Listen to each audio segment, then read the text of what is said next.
Lecture de la parole de Dieu. Jean chapitre 6, Bible Martin, intitulé Jésus rassasie 5000 hommes de saint pain, marche sur l'eau et s'entretient avec le peuple sur le vrai pain du ciel. Jean chapitre 6. Après ces choses, Jésus s'en alla au-delà de la mer de Galilée, qui est la mer des Tibériades. Et de grandes troupes le suivaient à cause qu'ils voyaient les miracles qu'il faisait en ceux qui étaient malades. Mais Jésus monta sur une montagne et il s'assit là avec ses disciples. Or, le jour de Pâques, qui était la fête des Juifs, était proche. Et Jésus, ayant levé ses yeux et voyant que de grandes troupes venaient à lui, dit à Philippe, « D'où achèterons-nous des pains, afin que ceux-ci aient à manger ?» Or, il disait cela pour l'éprouver, car il savait bien ce qu'il devait faire. Philippe lui répondit, « Quand nous aurions pour 200 deniers de pain, cela ne leur suffirait point, quoique chacun d'eux n'en prit que tant soit peu. » Et l'un de ses disciples, savant André, frère de Simon, Pierre lui dit, « Il y a ici un petit garçon qui a 5 pains d'orge et 2 poissons. Mais qu'est-ce que cela pour tant de gens ?» Alors Jésus dit, « Faites asseoir les gens. » Or il y avait beaucoup d'herbes en ce lieu-là. Les gens donc s'assirent au nombre d'environ 5000. Jésus prit les pains et après avoir rendu grâce, il les distribua aux disciples, les disciples à ceux qui étaient assis, et de même les poissons autant qu'ils en voulaient. Et après qu'il fut rassasié, il dit à ses disciples, « Amassez les pièces qui sont de reste, afin que rien ne soit perdu. » Il les amassait donc, et il remplit 12 corbeilles des pièces de 5 pains d'orge, qui étaient demeurés de reste à ceux qui en avaient mangé. Or, ces gens, ayant vu le miracle que Jésus avait fait, disaient, « Celui-ci est véritablement le prophète qui devait venir au monde. » Mais Jésus, ayant connu qu'il devait venir l'enlever afin de le faire roi, se retira encore tout seul à la montagne. Et quand le soir fut venu, ses disciples descendirent à la mer. Et étant montés dans la nacelle, ils passaient au-delà de la mer vers Capernaum. Et il était déjà nuit, que Jésus n'était pas encore venu à eux. Et la mer s'éleva avec un grand vent qui soufflait. Mais après qu'il eut ramé environ 25 ou 30 stades, il vit Jésus marchant sur la mer et s'approchant de la nacelle, et il eut peur. Mais il leur dit, « C'est moi, ne craignez point. » Il le reçut donc avec plaisir dans la nacelle, et aussitôt la nacelle prit terre au lieu où ils allaient. Le lendemain, les troupes qui étaient demeurées de l'autre côté de la mer, voyant qu'il n'y avait point là d'autre nacelle que celle-là seule dans laquelle ses disciples étaient entrés, et que Jésus n'était point entré avec ses disciples dans la nacelle, mais que ses disciples s'en étaient allés seuls, et d'autres nacelles étaient venues de Tibériade, près du lieu où ils avaient mangé le pain, après que le Seigneur eut rendu grâce. Cette troupe donc, qui voyait que Jésus n'était point là, ni ses disciples, montaient aussi dans ces nacelles et vinrent à Capernaum cherchant Jésus. Et l'ayant trouvé au-delà de la mer, il lui dit, « Maître, quand es-tu arrivé ici ?» Jésus leur répondit et leur dit, « En vérité, je vous dis, vous me cherchez non parce que vous avez vu des miracles, mais parce que vous avez mangé des pains et que vous avez été rassasiés. Travaillez non point après la viande qui périt, mais après celle qui est permanente, jusque dans la vie éternelle, laquelle le Fils de l'homme vous donnera, car le Père, savoir Dieu, l'a approuvé de son cachet. » Il lui dit donc, « Que ferons-nous pour faire les œuvres de Dieu ?»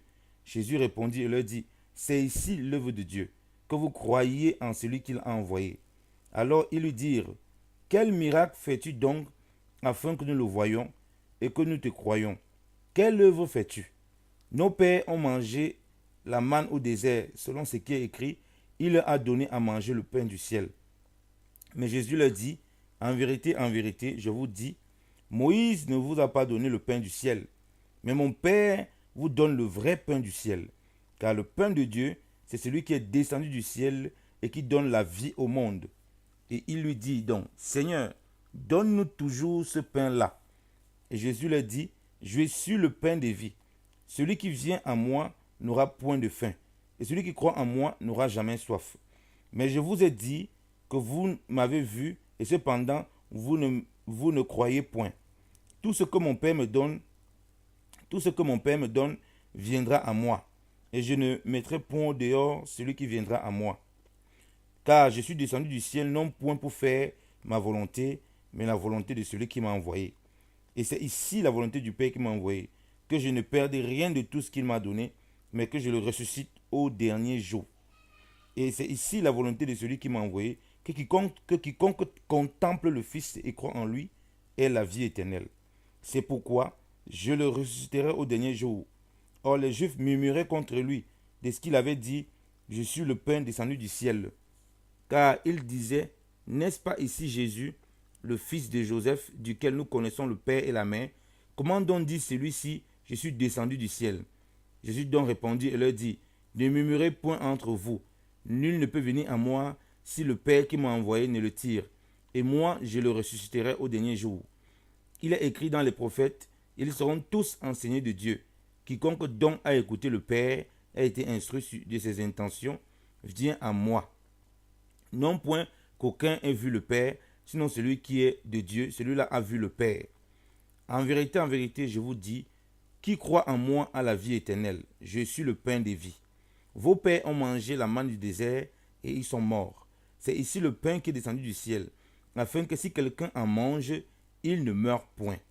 Je suis le pain vivifiant, qui suis descendu du ciel. Si quelqu'un mange de ce pain, il vivra éternellement. Et le pain que je donnerai, c'est ma chair, laquelle je donnerai pour la vie du monde. Les Juifs donc disputaient entre eux et disaient, comment celui-ci nous peut-il donner sa chair à manger? Et Jésus leur dit, en vérité, je vous dis, que si vous ne mangez la chair du Fils de l'homme et ne buvez son sang, vous n'aurez point la vie en vous-même. Celui qui mange ma chair et qui boit mon sang a la vie éternelle, et je le ressusciterai au dernier jour. Car ma chair est une véritable nourriture, et mon sang un véritable breuvage. Celui qui mange ma chair et qui boit mon sang demeure en moi, et moi en lui. Comme le Père qui est vivant m'a envoyé, et que je suis vivant par le Père, ainsi celui qui me mangera vivra aussi par moi. C'est ici le pain qui est descendu du ciel, non point comme vos pères ont mangé la manne, et ils sont morts. Celui qui mangera ce pain vivra éternellement. Il dit ces choses dans la synagogue, enseignant à Capernaum. Et plusieurs de ses disciples ayant entendu dire, cette parole est dure, qui peut la ouïr? Mais Jésus, sachant en lui-même que ses disciples murmuraient de cela, leur dit, ceci vous scandalise-t-il? Que sera-ce donc si vous voyez le Fils de l'homme monter où il était premièrement? C'est l'esprit qui vivifie. La chair ne profite de rien. Les paroles que je vous dis sont esprit et vie. Mais il y en a plusieurs entre vous qui ne croient point. Car Jésus savait dès le commencement qui seraient ceux qui ne croiraient point et qui serait celui qui le trahirait. Il a dit donc, c'est pourquoi je vous ai dit que nul ne peut venir à moi s'il ne lui est donné de mon Père.